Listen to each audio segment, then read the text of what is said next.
All right, hey guys. So it's the middle of May and we thought we would give a quick garden update. First, let's talk about the weather because it's May 14th and it's chilly, right? Yeah, it's kind of chilly outside, but the rain has been good. It's been raining quite frequently here over the last couple of weeks. And we have more in the forecast. It looks like all next week is rain. Yeah. So it's a little bit of an unusual spring, but it's done good for the garden. So this is green beans, right? Correct. These are green beans. And like you can see right here, they're already starting to bud. Oh yeah, let's look at that. These actually have some nice looking little flowers here. So those buds will become green beans. Yep, the pods. Pods, okay. And then what are these along the trellis? These are zucchini. Okay, and we're not seeing any, well, there's some buds right there. Yeah, it's got a few there. So we'll see how that develops. Okay. The lettuce we've been showing you guys, I mean, these are so abundant. They're huge. And what's the difference between this purple color and the green? This is a regular bib lettuce. This is a purple gem. I bought these for a little bit of variety, a little bit of different color. But these were a lot more difficult to germinate than the bib lettuce. So we've been sharing these with family and friends because there's just, I mean, there's no way we can eat these all in 1 week, but they're doing really well. And then the peas, these are sweet peas, which it's been fun because we've seen them shoot up vertically, but we didn't notice right away that they were actually getting the pea pods. There's quite a few. Yep. And so, again, this is new to us, so we're trying to research and find out when we can actually harvest these. Yeah, it looks like these are about ready. I'll have to have the girls come out and pick some of these. Yeah. And that's a good tip to help the kids get to eating vegetables. I think a lot of times when they pick it themselves and then they help you cook with it, they're more likely to want to eat it. And then these are carrots, which when do you think those will be ready? So, if you look right here, once you get a well-established root right here, about, let's say about 3/4 inch in diameter, and those will be ready. Some of these are still very young. Yeah, there's a good These difference. are grouped because I direct seeded them.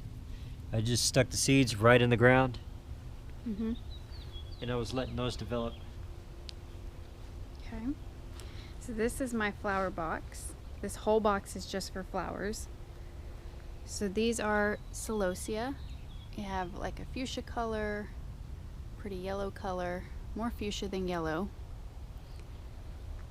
The zinnias have shot up again, or not again, they've shot up, and you can see they're starting, what would you call that, sprout, flower? Starting to flower. Yeah, so this one's probably the furthest along. Really pretty color. We have seen a couple pests. You can see the little holes in the leaves, and we've just been using neem oil, and so we're hoping that helps. Now these, originally we thought these were lilies, but we actually think they might be dahlias. You can see that big flower right there. So it hasn't sprouted yet or flowered. And so it's a little bit of a mystery right now. We don't know what this is, but we're thinking it's a dahlia, right? Yeah, these are going to be the dahlias. Okay. Then looks like we have a little rogue dahlia, or no, I'm sorry, Zinnia. Zinnia right there. These are jalapenos. Those are the sweet peppers. Oh, sweet peppers. See, I'm learning too. Then we have a bunch of little cilantro, which we've planted cilantro before, and we find that when it starts to get really hot here, they wilt. And we're able to gather coriander from it, but they don't really tend to last long in the Texas heat, at least not what we've seen. This is just a little pot of snapdragons. Again, all of this is from seed. We have some overflow, some more snapdragons. This is milkweed. And sunflower right here. And sunflower. And again, we have our little wildflower bed right here. So this is all sunflower. And then our girls love these, which, I mean, people classify them as weeds. You can't really see them right now, but they're just like a pinkish purple flower. And they were getting upset that the lawnmower guys were gonna get rid of them. So Arthur's transplanted them here to the wildflower bed, because that's technically what they are.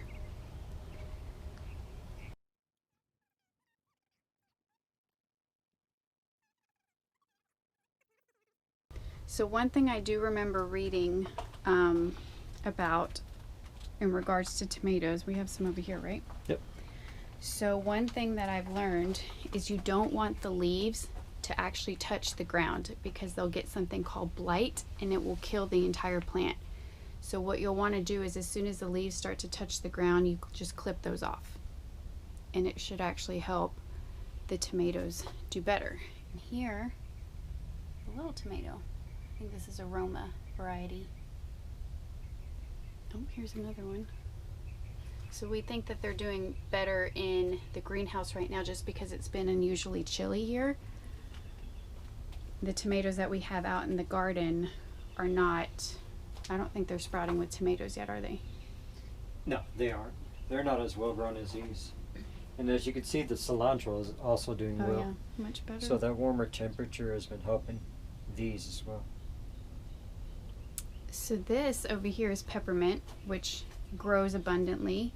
We have been clipping it regularly and then hanging it to dry here on the rafters for homemade loose leaf tea, the easiest thing you can do. But I wanted to note, like, this is spreading out, and then this is spearmint, and because it's in a pot, instead of spreading out, it's just growing up. So whichever way you want to do it, you can do it in a pot, you can do it in the ground, but just note that it literally spreads like crazy. Have also been harvesting the marigold flowers as they dry. We'll use these in our homemade soaps. And we also grab the seeds, the marigold.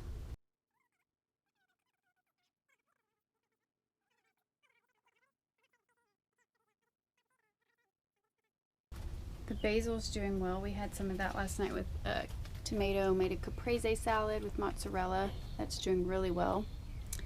These are the wildflowers that we were talking about that our girls love. That are, I mean, most people consider that a weed, right?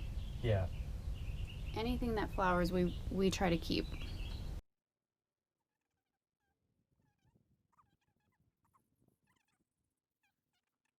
So we have 2 boxes that have strawberries.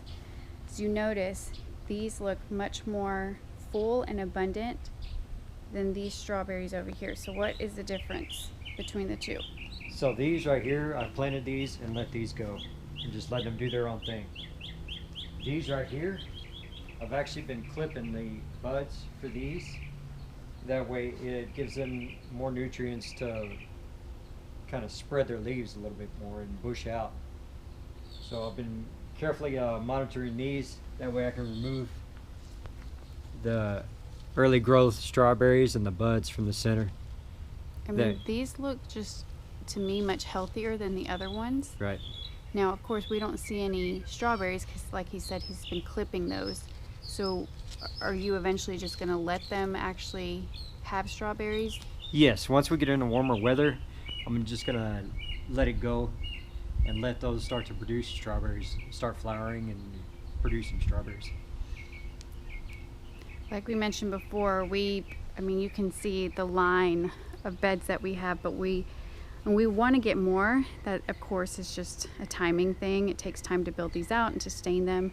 So we've also been using pots for things as well. So these have just row tomatoes. So back to the strawberries, you can see just the difference. You look at the brown Look at those mushrooms. The brown. Now these do have strawberries. You can see here we got probably some birds getting to that one. But the girls regularly come out here and try to pick the ones that they like, that are ready to go. But you can see that, I mean, health-wise, I feel like the ones that you've been pruning and trimming look better. Oh yeah, much better. These are the blueberry bushes, which are again new, but we are starting to see some little blueberries come through. And I think this is a warmer weather plant as well, so they're probably not going to be ready till it gets pretty hot here. So our tea garden, I would say not a lot going on here. The lemongrass seems to be doing pretty well. The verbena, we don't know what's going on with this. It had really pretty purple flowers, and now the leaves are starting to look a little bruised, so we'll need to look into that. The lemon balm is doing well. The lemon thyme is, again, abundant. We used this with our chicken last night, and it was a good pairing. The lavender, I have not seen the lavender like this. When did we actually get this lavender plant? Got a year ago? A year ago? I Yeah. thought we had it. Oh no, it was in a different spot, right? Honestly, I don't even remember. But I think this was just a quart-sized lavender to begin with when I bought it. So another thing that we want to do, was, as we mentioned, we make homemade soaps. So we're using the marigold petals for that. Obviously want to use some lavender in the soaps as well. The plant right now looks great, and so I want to understand if we start clipping these lavender, are they going to come back? Will we get more, or is this our harvest? So we're looking into that as well.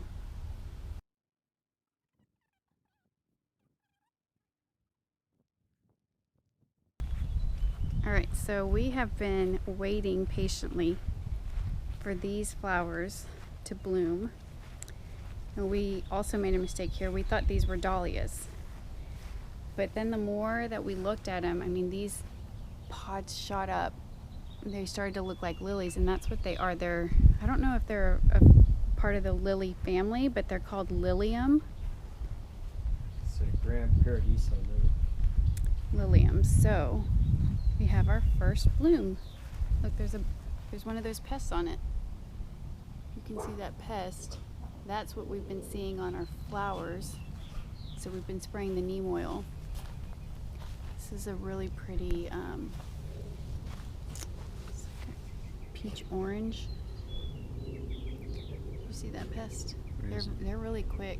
I think it went under the petals. Yeah, I think it's a cucumber beetle. Yep. Cucumber beetle. So that is a pest. You can kind of maybe mistake it for a ladybug, which is a good pest to have in your garden, but these cucumber, there it is. Yeah. Yellow with the black dots is going to be cucumber beetle. Yeah. And what these do is they eat away at the leaves.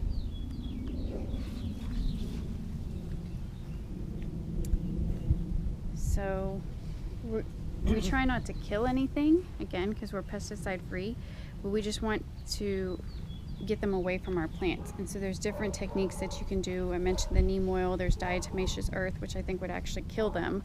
So we try to not do that. But these are all natural, organic ways to rid your garden of pests. Anything else you wanted to show?